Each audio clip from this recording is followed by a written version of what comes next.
Friends, welcome to H P G K. Friends, आपको जैसे पता है कि हम एच पी जी के की एक नई सीरीज़ लेके आए हैं। तो इसमें हमने सबसे पहला जो टॉपिक लिया है वो है नदियाँ। तो नदियों का एक ऐसा टॉपिक है जो बहुत ही इम्पॉर्टेंट होता है और हर एग्ज़ाम के लिए जो एच पी का हो उसमें नदियों से रिलेटेड प्रश्न आते ही आते हैं। तो फ्रेंड्स, आज हम भाग 4 पढ़ रहे हैं जिसमें हमने नदियों के उद्गम स्थल के बारे में बताया है। तो मैं आपको एक एक करके हर नदी के उद्गम स्थल के बारे में और वो कहाँ से निकलती हैं, कहाँ पे मतलब वो प्रवेश करती हैं और कहाँ किस स्थान को छोड़ती हैं, इन सब के बारे में आपको आज मैं डिटेल से थोड़ा सा बताऊंगी। और फिर उसके बाद मैं आपसे कुछ प्रश्न पूछूंगी और मुझे उम्मीद है कि आपको वो प्रश्न बड़े आसानी के साथ आ जाएंगे। तो चलिए फ्रेंड्स, स्टार्ट करते हैं। तो हमारी सबसे पहली नदी है सतलुज नदी। अब सतलुज नदी के बारे में तो मैंने आपको बताया है, तो अब तक आपको याद भी हो गया होगा। तो चलिए फ्रेंड्स, स्टार्ट करते हैं। सतलुज नदी जो इसका उद्गम स्थल है मानसरोवर झील, रक्स झील, तिब्बत। तो हम इसे कैसे याद करेंगे, क्योंकि कई बार हम कंफ्यूज हो जाते हैं याद करने के लिए। तो सिंपल सा तरीका है, जैसे मैंने आपको बताया है कि ये सत्य है कि जब भी हमें कोई मान सम्मान देता है, मतलब बहुत ज़्यादा प्यार दुलार या फिर मतलब बड़ी इज्जत करता है हमारी, तो हमारी तबीयत खुश हो जाती है। तो मान सम्मान से हो गया मानसरोवर झील, और तबीयत यानी तिब्बत। तो मान सम्मान जिसको भी मिले तो जाहिर सी बात है उसकी तबीयत जो है वो खुश हो जाती है। तो हो गया सतलुज नदी का उद्गम स्थल मानसरोवर झील, तिब्बत। ठीक है। तो अब हम इसके कुछ इंपॉर्टेंट पॉइंट्स जो है वो डिस्कस करते हैं, जो कि बहुत ही ज़्यादा इंपॉर्टेंट है।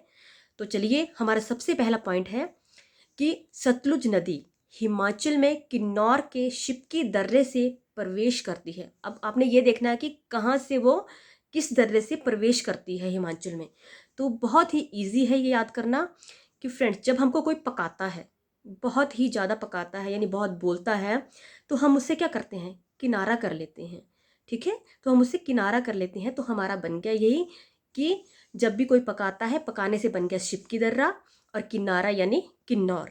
तो कहाँ से हुआ, किन्नौर से वो शिपकी दर्रे में प्रवेश करती है। आपको जब भी ये प्रश्न आएगा तो आपको एकदम से याद आ जाएगा कि शिपकी से पकाना और किन्नौर से किनारा। अब फ्रेंड्स, हमारा दूसरा पॉइंट है, भाखड़ा गांव से पंजाब में प्रवेश करती है कौन सी नदी, सतलुज नदी। तो ये भी बड़ा ही आसान है याद करना कि जब भी मतलब ये बात तो सत्य ही है, सच्चाई है ये कि अगर किसी को गवर्नमेंट जॉब मिल जाती है तो वो खुशी के मारे क्या करेगा, भांगड़ा शुरू कर देगा, यानी वो नाचना शुरू करेगा। इतनी खुशी हो जाती है मन में कि वो भांगड़ा शुरू कर देगा। तो अब ये भी बहुत ईजी है कि जब भी आपको अगर कभी प्रश्न आता है कि पंजाब से मतलब पंजाब में सतलुज नदी कहाँ पे प्रवेश करती है, तो आपको बस जॉब जो है ये याद कर देखते ही आपको एकदम से याद आ जाएगा कि भांगड़ा यानी भाखड़ा। तो भाखड़ा गांव में वो जो है वो प्रवेश करती है। तो पॉइंट्स हमारा जो तीसरा पॉइंट है फ्रेंड्स, वो है बसपा नदी कल्पा में सतलुज से मिलती है। अब इसे आप बड़े ध्यान से देखिएगा कि बसपा नदी कल्पा में सतलुज से मिलती है। ये भी प्रश्न कई बार ऐसे घुमा फिरा के पूछ लिए जाते हैं। तो बसपा से तो आपको हमेशा यही याद आएगा कि बसकर। अब इससे कल मिलेंगे, क्योंकि ये सत्य है कि कोई पी के जब बोलता है तो हम यही बोलते हैं बस, अब आज इससे कोई बात नहीं होगी, हम कल ही इससे बात करेंगे। तो आपको एकदम से याद आ जाएगा कि ये सतलुज नदी के बारे में बात की गई थी। तो फ्रेंड्स, हमारा जो चौथा पॉइंट है वो है स्पीति नदी नामगिया खाब किन्नौर में सतलुज से मिलती है। अब देखिए कि स्पीति नदी, क्योंकि इसकी ये सहायक नदियां हैं, तो स्पीति नदी कहाँ पे जाके मिलती है सतलुज में, तो देखिए नामगिया खाब किन्नौर में। ठीक है। तो अब आपको ये सब कुछ तो अब तक याद हो गया हो कि ये सत्य ही बात है कि जब कोई पीता है तो पीने वाले का तो हमेशा नाम खराब ही होता है, वो कहीं ना कहीं गिरता पड़ता रहता है। तो सभी लोग उसे किनारा कर लेते हैं। पीने वाले को कोई फर्क नहीं पड़ता, क्योंकि वो अपने ही ख्वाबों में खोया रहता है। तो बस आपको इतना सा ही याद रखना है कि पीने वाले का नाम तो होता नहीं है, वो कहीं भी गिया यानी गिर जाता है और अपने ही ख्वाबों में मगन रहता है। तो लोग क्या करते हैं, उससे किनारा कर लेते हैं। ठीक है। तो बस पीती से आपको स्पीति याद आएगा, और नाम गिया यानी नाम नहीं होता और वो गिरता रहता है, क्योंकि पी के मतलब जो है वो इंसान लड़खड़ाता है और वो अपने ही ख्वाबों में रहता है। तो नाम गिया ख्वाब, और किनारा यानी किन्नौर। ठीक है फ्रेंड्स। तो हमारा पांचवा पॉइंट है, सतलुज नदी किन्नौर को छोड़ शिमला जिले में चुराह से प्रवेश करती है। तो फ्रेंड्स, ये बहुत ही इंपॉर्टेंट लाइन है, आप इसको बड़े ध्यान से सुनिएगा कि सतलुज नदी किन्नौर को छोड़ शिमला जिले में चुराह से प्रवेश करती है। इसको हम कैसे याद कर सकते हैं? तो ये तो आप सभी जानते हैं कि ये बात सत्य है कि शिमला एक ऐसा शहर है जहाँ पे बहुत सारे टूरिस्ट जाते हैं घूमने के लिए, आनंद लेने के लिए। ठीक है। तो शिमला तो शिमला जिला एक ऐसा जिला है जहाँ के चौराहों में प्रवेश करना बड़ा ही मुश्किल हो जाता है। ये बात सत्ता मतलब सत्य है ये। तो फ्रेंड्स, सतलुज नदी के बारे में मैंने जैसा आपको बताया कि शिमला जिले में ये चौराहे में से प्रवेश करती है। तो शिमला जिला जैसे मैंने आपको बताया कि बहुत ही मतलब अच्छा प्लेस है, तो वहाँ पे टूरिस्ट घूमने के लिए आते हैं, और जहाँ ज़्यादा टूरिस्ट आएंगे वहाँ तो भीड़ लगी ही रहेगी। तो ठीक है कि उसके चौराहे पे भी प्रवेश करना मतलब बड़ा मुश्किल हो जाता है, और किनारों से निकलना तक मुश्किल होता है, इतनी भीड़ होती है शिमला जिले में। तो ये बात भी सच है, यानी ये भी सत्य है। ठीक है फ्रेंड्स, तो ये तो हमारे मैंने आपको ये पॉइंट्स समझा दिए कि कहाँ पे वो प्रवेश करती है, कहाँ पे वो किस स्थान को छोड़ती है और कहाँ पे जाके वो मिलती है। अब हम ये याद करेंगे कि सतलुज के किनारे बसे शहर, क्योंकि कई बार ऐसे भी प्रश्न आते हैं कि शहर का नाम दे दिया जाता है और पूछा जाता है कि ये किस नदी के किनारे पर बसा हुआ है, या फिर मतलब जैसे सतलुज नदी का नाम दिया होगा और शहरों के नाम दिए होंगे, और उनसे रिलेटेड प्रश्न जो आपसे पूछ लिए जाएंगे। तो देखिए, अब कुछ ऐसे मतलब नाम है जो आपको देखते ही सतलुज के बारे में याद आ जाएगा, लेकिन कुछ ऐसे हैं जो अलग से हैं जो आपको याद नहीं होंगे, तो उनको कैसे याद करेंगे? तो फ्रेंड्स, मैंने जैसे आपको बताया था कि ये बात सत्य है। तो क्या बात सत्य है? कि जो पीता है उसका नाम तो होता नहीं, नाम खराब ही होता है, वो गिरता पड़ता रहता है। तो सबसे पहले आ गया नाम किया। ठीक है। तो अब वो पूरा दिन नाम भगवान का तो लेगा नहीं, यानी राम का नाम तो लेगा नहीं, पी के वो क्या करेगा? विलासता पूर्ण, मतलब पूरा दिन पूरा विलासता में बिता देगा, पूरा दिन ऐसे मतलब अपने ख्वाबों में खोया रहेगा। ठीक है। तो चाहे तो आप उस पर तत्ता यानी गर्म पानी डाल दो, चाहे ठंडा पानी डाल दो, पीने वाले को कोई फर्क नहीं पड़ता। और फिर हार के आप क्या बोलोगे? आज हम इससे बात नहीं कर सकते, हम इससे कल बात करेंगे। तो फ्रेंड्स, हो गया हमारी ट्रिक कंप्लीट। इतनी सी ट्रिक है, और इससे आपको देखो कितने 4 शहर जो है वो याद हो जाएंगे कि पीने वाले का नाम खराब होता है, वो गिरता पड़ता रहता है। राम का नाम तो वो पूरा दिन लेगा नहीं, यानी रामपुर। ठीक है। तो पूरा दिन वो विलासिता में ही बिता देगा, मतलब अपने ही मस्त रहेगा, तो बिलासपुर। और चौथा कि उस पर आप तत्ता यानी गर्म पानी डालो चाहे ठंडा पानी डालो, तो तत्ता पानी। और फिर हम हार के क्या बोलते हैं? आज इससे कोई बात नहीं होगी, हम इससे कल ही बात करेंगे, यानी कल्पा। तो सतलुज के किनारे बसे शहर मुझे उम्मीद है कि आपको याद हो गए होंगे। अब हम मतलब ये देखते हैं कि हमें इन सबको पढ़ने के बाद कितने प्रश्न जो है वो याद हुए हैं। तो चलिए हम अपने एमसीक्यू की तरफ बढ़ते हैं। तो हमारा सबसे पहला प्रश्न है फ्रेंड्स, स्पीति किसकी सहायक नदी है? रावी की, चिनाब की, सतलुज या फिर यमुना की? तो आपको फ्रेंड्स स्पीति यानी पीती से ही आपको ये चीज़ याद आ जाएगी माइंड में कि पीने वाला। तो ये तो सत्य है बात, आपको अब तो याद भी हो गया होगा। तो इसकी ऑप्शन है सतलुज। ठीक है फ्रेंड्स, तो हमारा दूसरा प्रश्न है, सतलुज नदी किस स्थान पर तिब्बत से हिमाचल प्रदेश में प्रवेश करती है? अब मैंने आपको बताया है कि किस स्थान से तिब्बत से में प्रवेश करेगी वो, तो वो करेगी शिवकिला। ठीक है। तो सतलुज से पता है आपको, कोई आपको बहुत ज़्यादा पकाएगा। ठीक है। तो शिवकी, जहाँ भी शिवकी आएगा तो आपको एकदम से सतलुज नदी का नाम जो है वो याद आ जाना चाहिए। तो बस यहीं से हमारा क्या बन गया? शिवकिला दर्रा।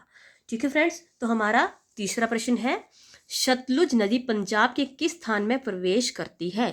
पंजाब। अब जब पंजाब की बात आएगी तो आपको याद आ जाएगा जॉब। ठीक है। तो इसके हम ऑप्शनें पढ़ते हैं, देखते हैं हमें याद आता है कि नहीं। तो ए है ऊना, बी भाखड़ा गांव, भी भाखड़ा गांव, सी होशियारपुर, या फिर डी अमृतसर।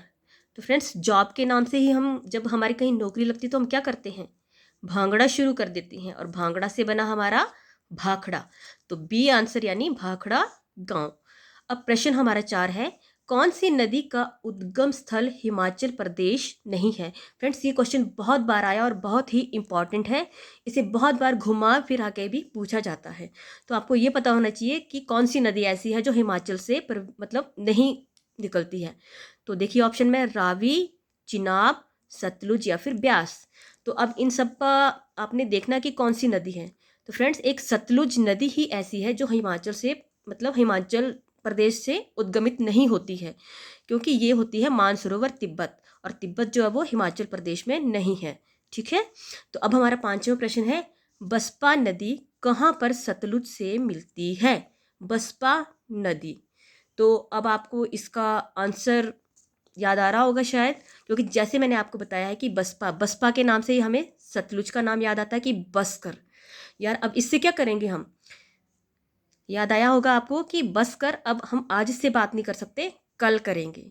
तो ऑप्शन पढ़ लेते हैं, पंजाब, नामगिया, कल्पा, शिमला। फिर जब आप ये सब कुछ पढ़ेंगे तो आपको कुछ ऑप्शन ऐसे मिलती जुलती लगेंगी, ये तो सतलुज नदी से ही मिलती हैं। लेकिन बस जब स्थान आएगा, यानी बस जब आप पढ़ोगे तो आपको याद आ जाएगा हमने बस कब की थी, जब हमने उससे कहा था कि हम उससे कल बात करेंगे, यानी कि कल्पा। तो हमारा सही आंसर क्या हो गया, कल्पा। तो फ्रेंड्स हमारा अगला क्वेश्चन है, सतलुज नदी से नामगिया खाब किन्नौर में कौन सी नदी मिलती है। तो यहाँ तो प्रश्न से ही आपको क्लियर हो गया होगा कि सतलुज नदी से नामगिया खाब किन्नौर में कौन सी नदी मिलती है।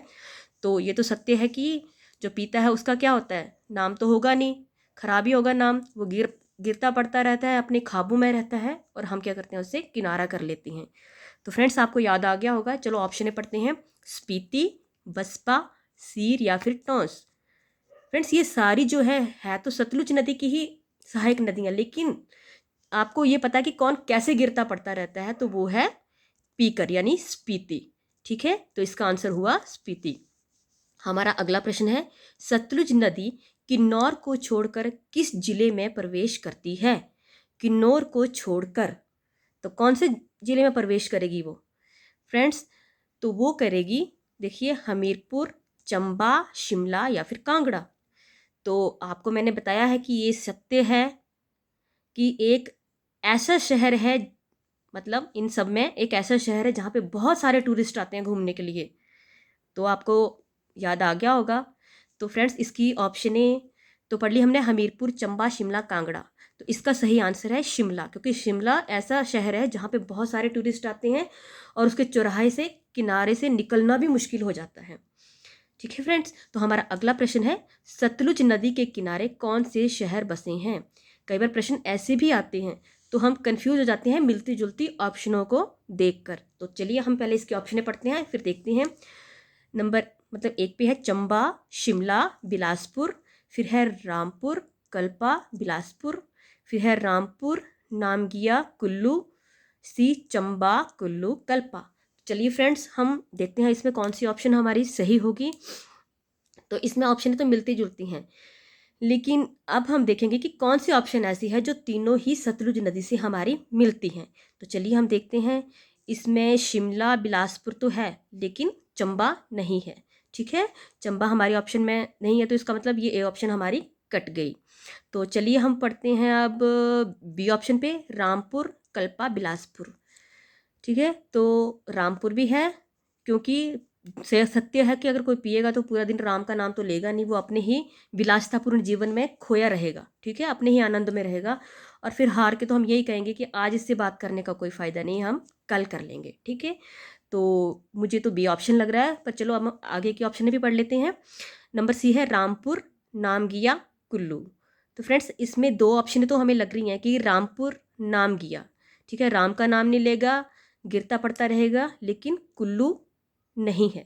तो हमारा सी ऑप्शन भी कट गया, और अब हमारा अगला ऑप्शन है डी, इसमें चंबा, कुल्लू, कल्पा। तो फ्रेंड्स ना तो चंबा है ना कुल्लू है, हमारी एक ही ऑप्शन है कल्पा, तो हमारा डी ऑप्शन भी कटता है। तो बस हमारे पास एक ही ऑप्शन बची, वो है बी, यानी कि पीने वाला आदमी। ये सत्य है, पीने वाला आदमी पूरा दिन राम का नाम नहीं लेगा, वो अपने ही विलासितापूर्ण आनंद भरे जीवन में, मतलब अपने ही ख्वाबों में रहेगा, और हार के हम बोलेंगे उससे कल बात करेंगे। तो हमारा ऑप्शन हुआ बी। फ्रेंड्स मैं उम्मीद करती हूँ कि आपको ये वीडियो पसंद आई होगी। अगर मैं थोड़ी सी भी आपकी कुछ मतलब याद करने में हेल्प कर पाई हूँ तो प्लीज़ मेरे चैनल को सब्सक्राइब कीजिए और लाइक कीजिए। धन्यवाद।